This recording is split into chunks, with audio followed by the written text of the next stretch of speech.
Olá, meu querido aluno, olá, minha querida aluna, tudo bem? Conversa introdutória da nossa aula de hoje. Só para você ter noção, hoje a gente vai falar das vertentes.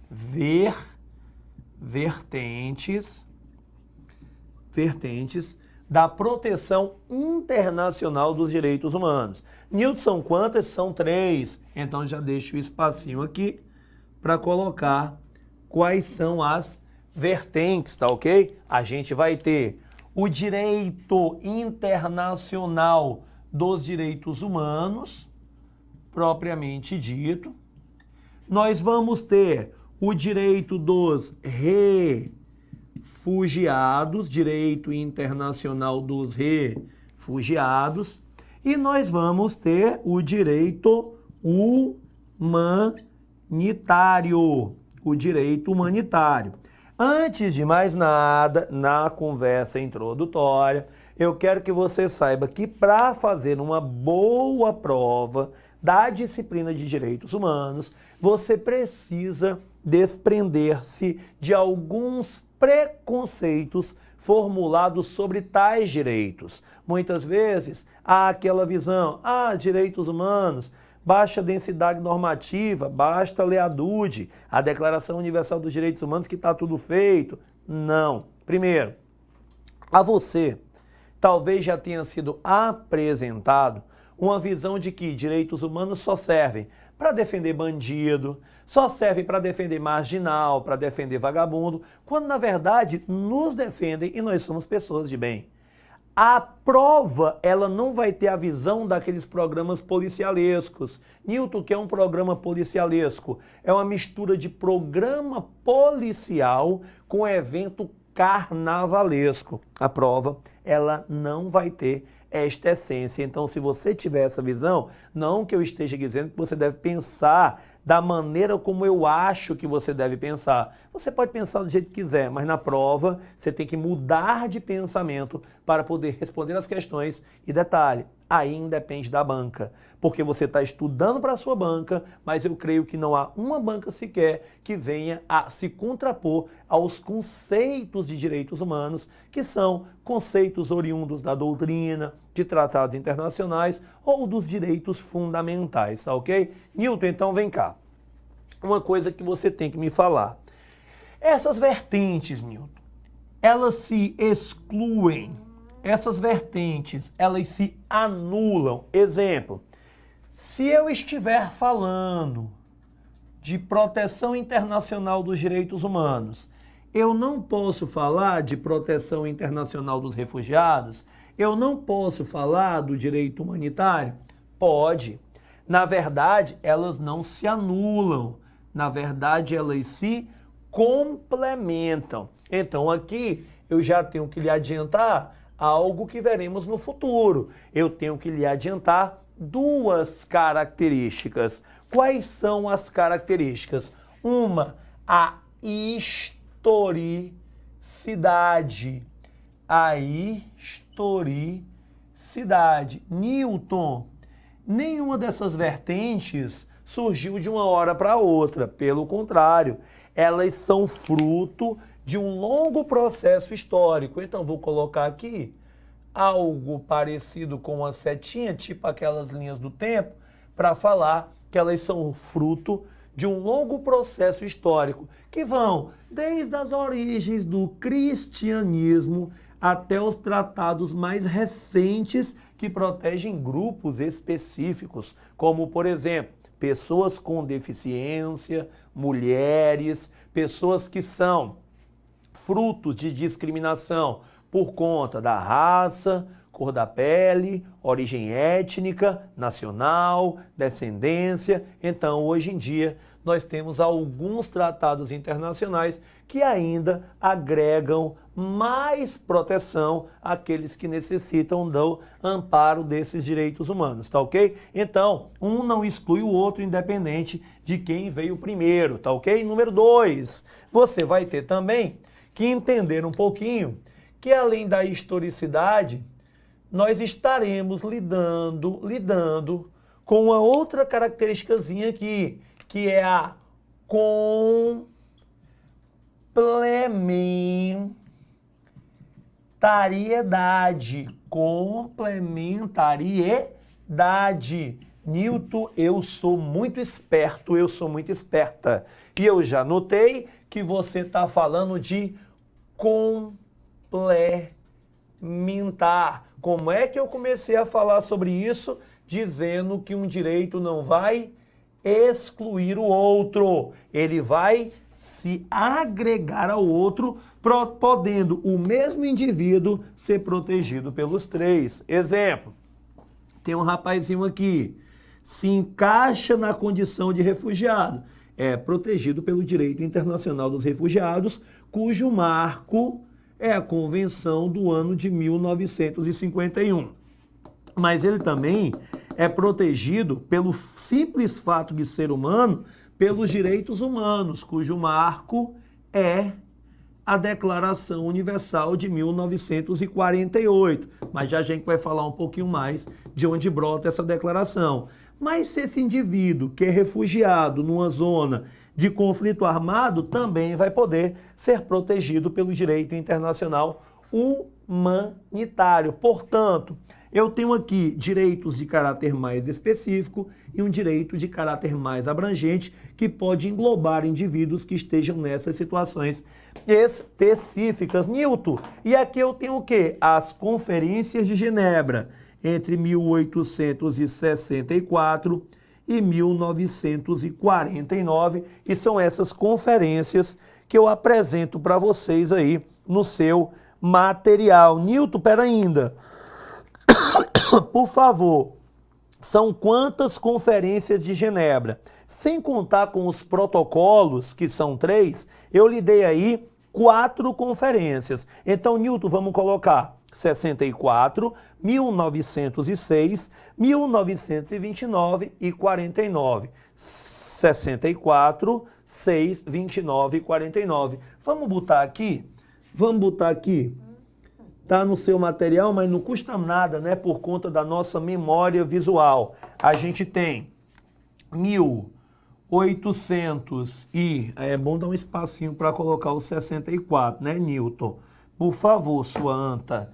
1864, 1906, 1949, 1929, 1949. Aí o que é que eu coloquei aí para vocês, por favor? Dentro do quadrado que está no seu material, eu coloquei o que cada um acrescentou nessa proteção. Ah, Newton, mas cara, tu não me disse nessa aula o que é que o direito humanitário protege. Pessoas em situação de conflito armado. Não custa nada.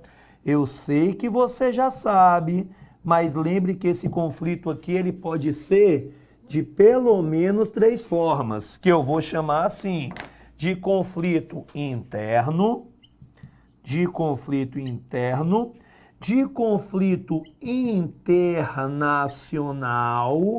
de conflito internacional e de conflito misto.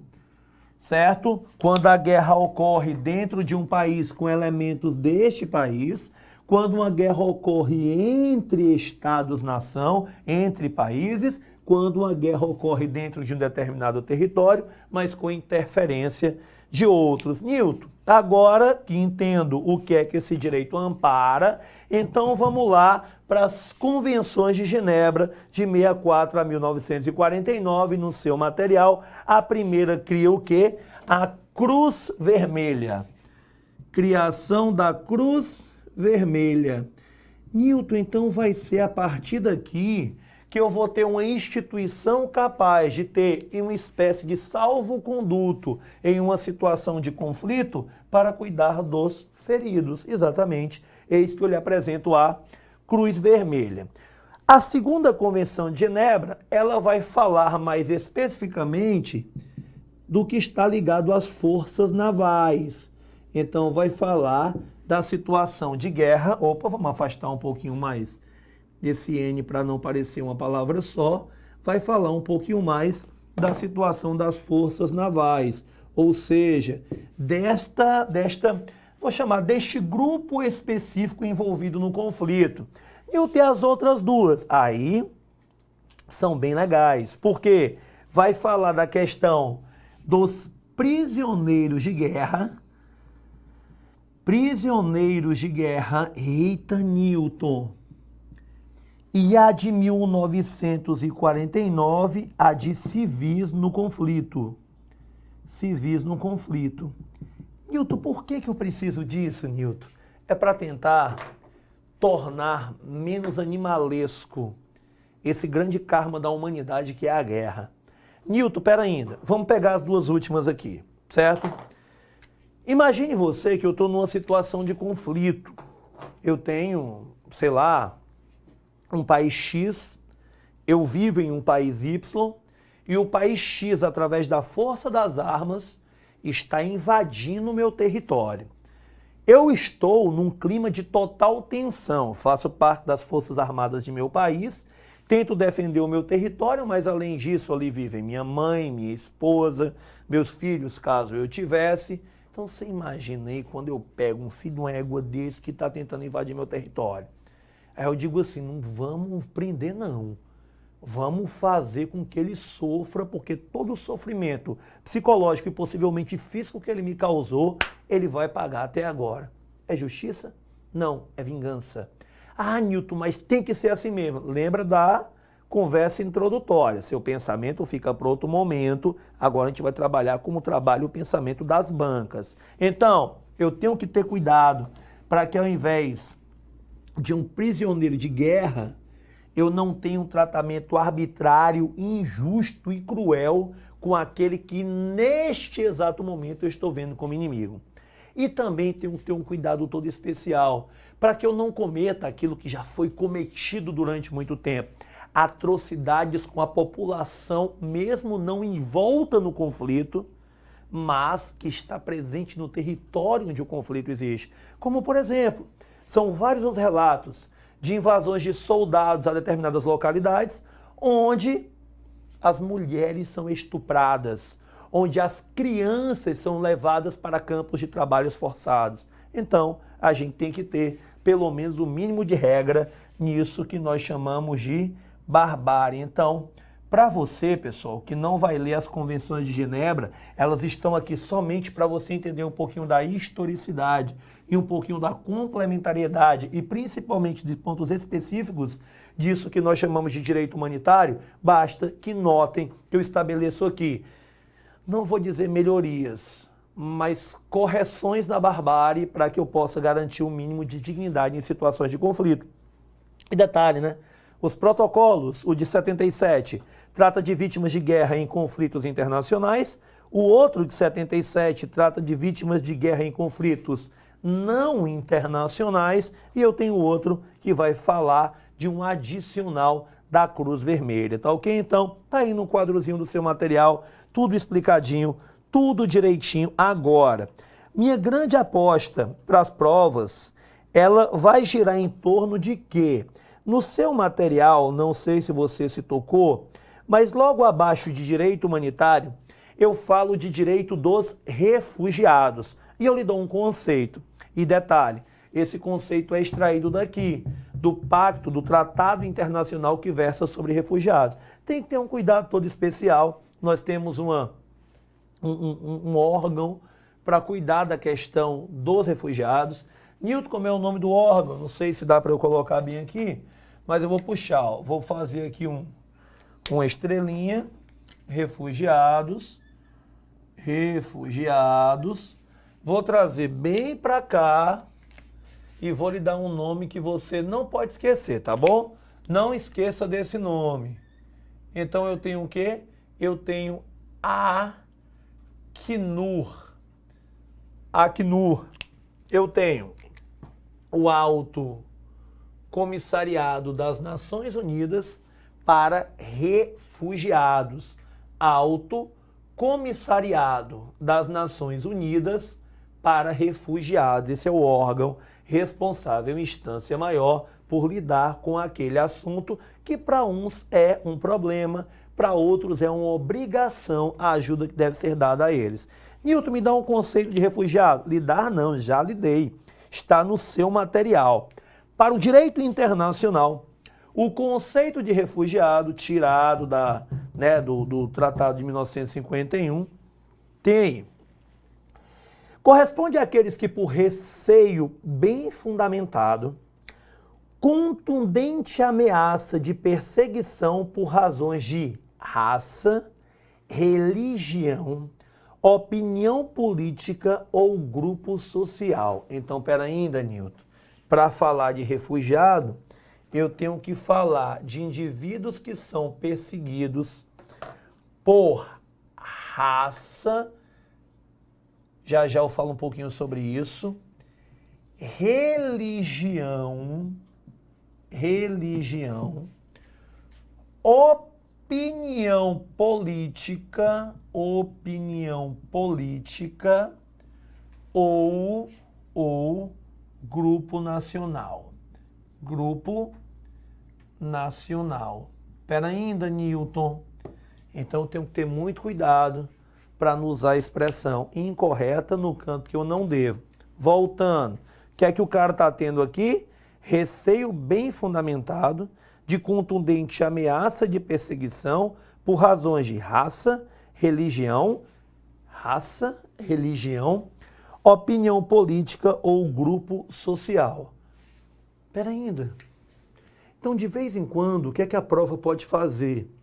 Ela pode te dar um exemplo daquilo que não será refugiado. Não perca tempo.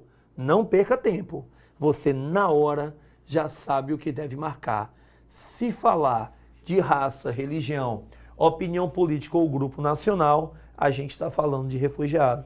Mas se falar de indivíduos que fogem de uma crise econômica, a gente necessariamente está encaixando dentro do conceito de refugiado?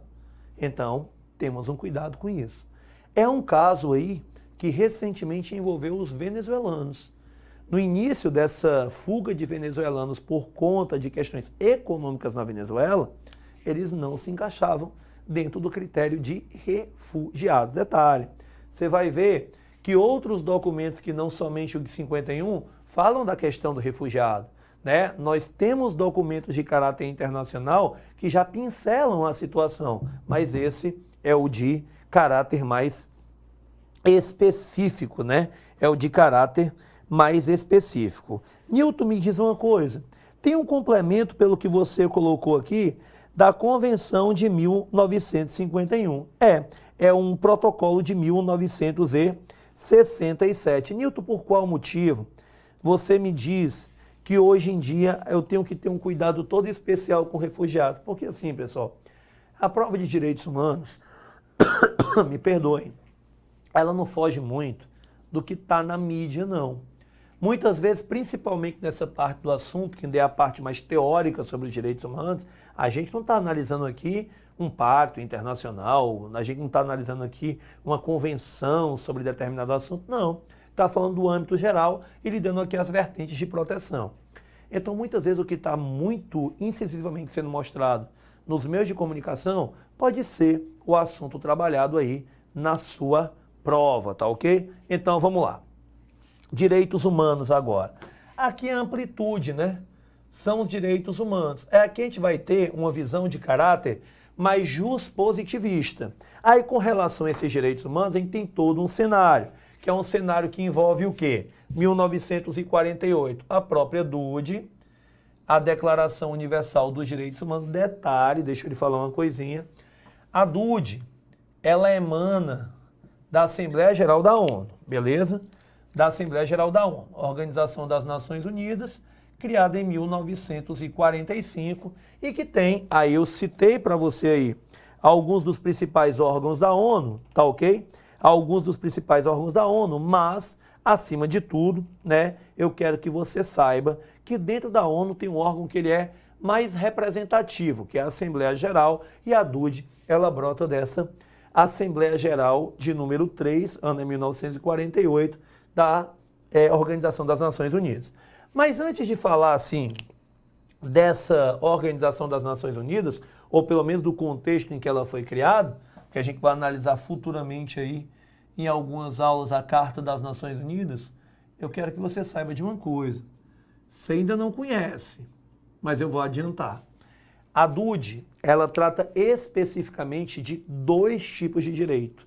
São direitos ligados à liberdade, e olhe, pela primeira vez talvez você esteja tendo contato com esse conceito. Eu quero que você nunca mais esqueça, porque ele vai nos acompanhar em todas as aulas de agora em diante. Direitos ligados à liberdade e direitos ligados à igualdade. Direitos ligados à igualdade. Newton, os direitos ligados à liberdade são quais direitos? Os civis e os políticos. Civis e políticos, como, por exemplo, direito à propriedade, como, por exemplo, direito ao voto. E aqui nós temos direitos econômicos, direitos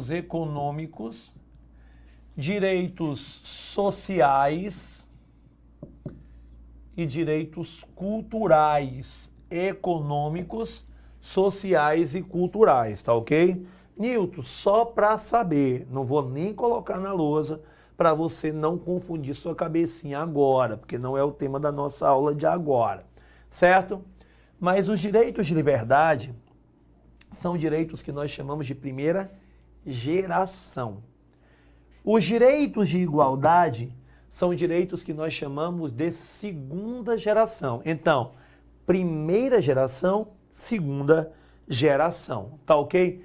Newton, os direitos humanos que ali são anunciados na DUD, o comecinho da DUD, lá no artigo 1º, todos nascem livres e iguais em dignidade e direitos.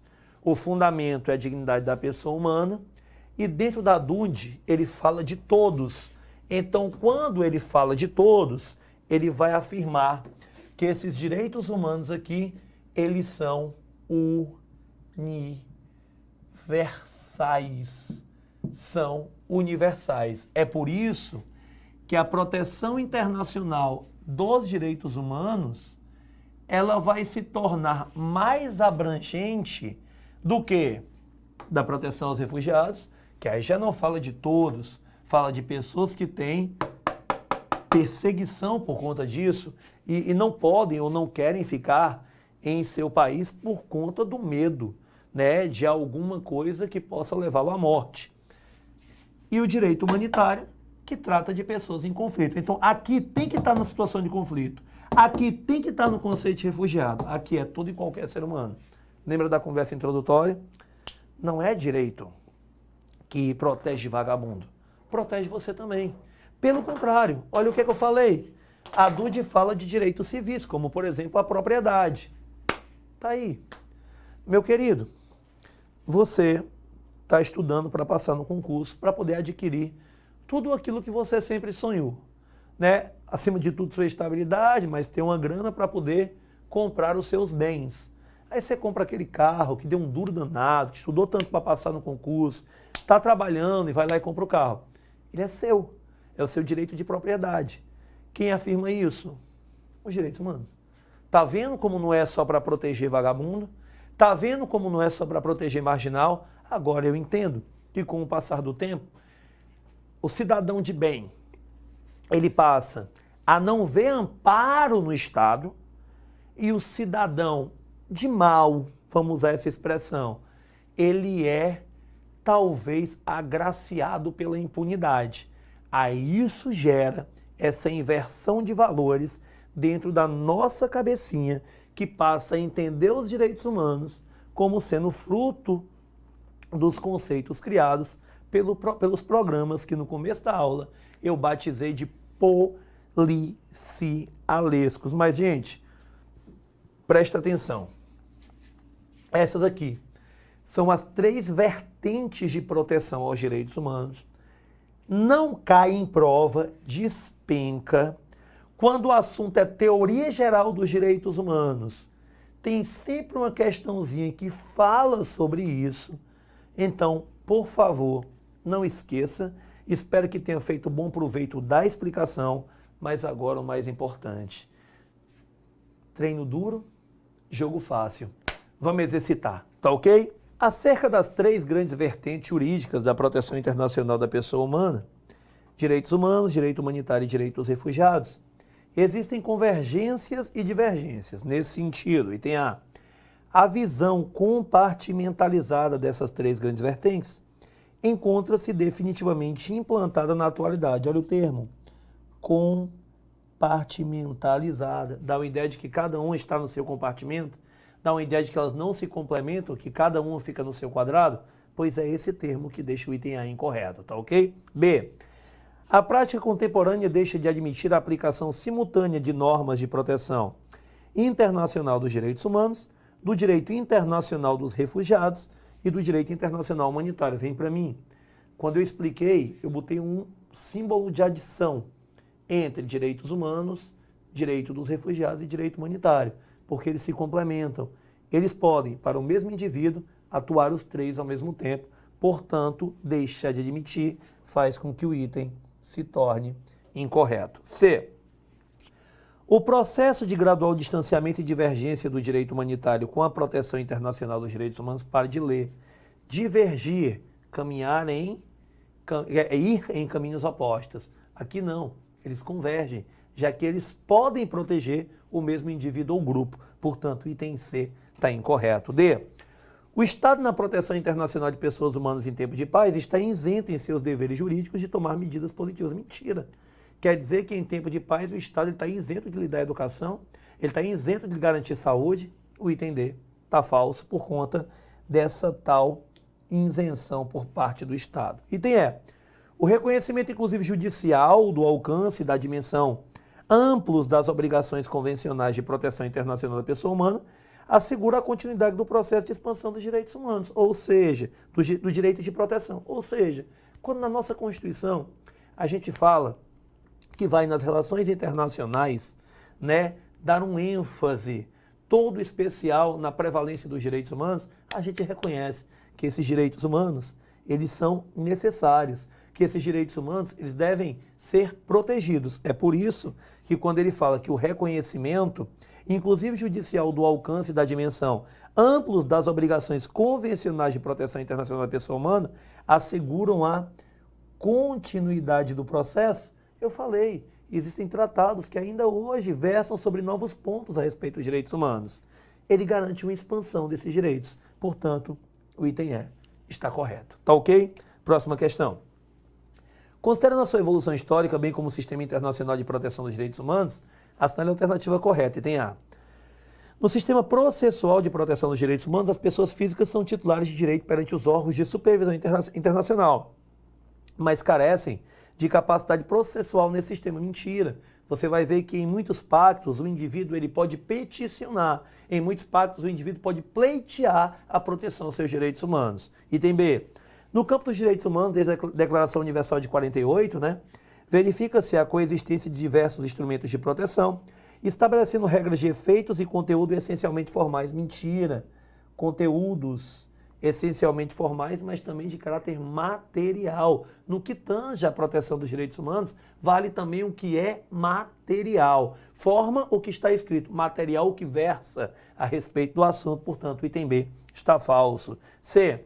A resolução de conflitos nos casos concretos de violação de direitos humanos é tema de interesse exclusivamente nacional dos Estados. Mentira. É tema também de algumas organizações de caráter internacional. É tema também de alguns pactos que congregam vários estados signatários, vários estados membros. Portanto, o item 6 está incorreto. D. Os tratados podem agir como normas de direito interno, desde que ratificados e incorporados, podendo influenciar a alteração ou criação de regulamentação nacional específica. Exatamente. Quando os tratados internacionais de direitos humanos são incorporados ao nosso ordenamento, eles podem, inclusive, ter status de emenda constitucional. Portanto, resposta correta, o item D, mas temos o E. A partir de 1950, depois de estabelecida uma unidade conceitual dos direitos humanos, sua proteção internacional viu-se em acentuado declínio. Primeiro, não tem essa unidade conceitual. E segundo, eles não estão em declínio, pelo contrário, estão em expansão, portanto, o item é incorreto. Tá ok, pessoal? Até a nossa próxima videoaula. Valeu!